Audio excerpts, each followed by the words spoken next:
અને હજુ તો ઉનાળાની શરૂઆત થઈ છે ત્યાં કેટલીક જગ્યાએથી ડામર પીગળવાની ઘટનાઓ સામે આવી રહી છે। વડોદરામાં જયરત્ન બિલ્ડિંગ પાસે રસ્તાનો ડામર પીગળી ગયો। પોલો ગ્રાઉન્ડથી કીર્તિ સ્તંભ રોડનો ડામર પીગળી ગયો। હવે હલકી ગુણવત્તાવાળા કામની આ ડામર ચાડી ખાઈ રહ્યો છે। અધિકારીઓ જાણે કે કોન્ટ્રાક્ટરને છાવરતા હોય તેવો ઘાટ સર્જાયો છે। રસ્તા બને છે અને થોડા જ દિવસમાં આવી રીતે ડામર ઓગળવા લાગે, પીગળવા લાગે તો એ સમજી શકાય કે એમાં કેવી હલકી ગુણવત્તાનું મટીરિયલ વાપરવામાં આવ્યું હશે। આ ભ્રષ્ટાચારની ચાડી ખાતા રોડ છે, કારણ કે હજુ તો માર્ચના 10 દિવસ થયા છે એટલે એટલી ગરમી પણ નથી પડી કે રસ્તાઓ પીગળવા લાગે, પરંતુ એ અમદાવાદ હોય કે વડોદરા હોય કે આવી રીતે રસ્તા પરના ડામર પીગળવાની શરૂઆત થઈ ગઈ છે અને એની પાછળનું કારણ છે કે આ નવા નક્કોર બનાવેલા રસ્તા એ હલકી ગુણવત્તાના બનાવવામાં આવ્યા છે।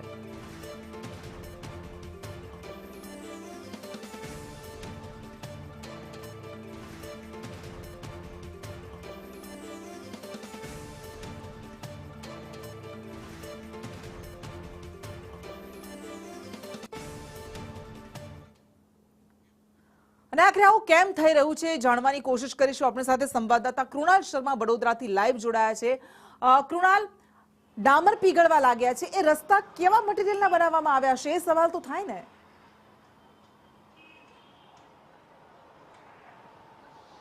કૃષ્ણા, વડોદરા શહેર હોય, અમદાવાદ હોય, વલસાડ હોય કે નવસારી હોય, તમામ જેટલા પણ માર્ગ છે કે ત્યાં વિકાસની વાતો કરવામાં આવી હોય, પરંતુ હકીકતમાં તો એ ભ્રષ્ટાચારની ચાડી ખાતા હોય તે પ્રકારના દ્રશ્યો છે।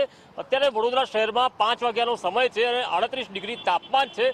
40 ડિગ્રીની તાપમાનથી વધુ બપોરે હતું અને ત્યારે ફક્ત 2 ડિગ્રી ઓછું થયું છે।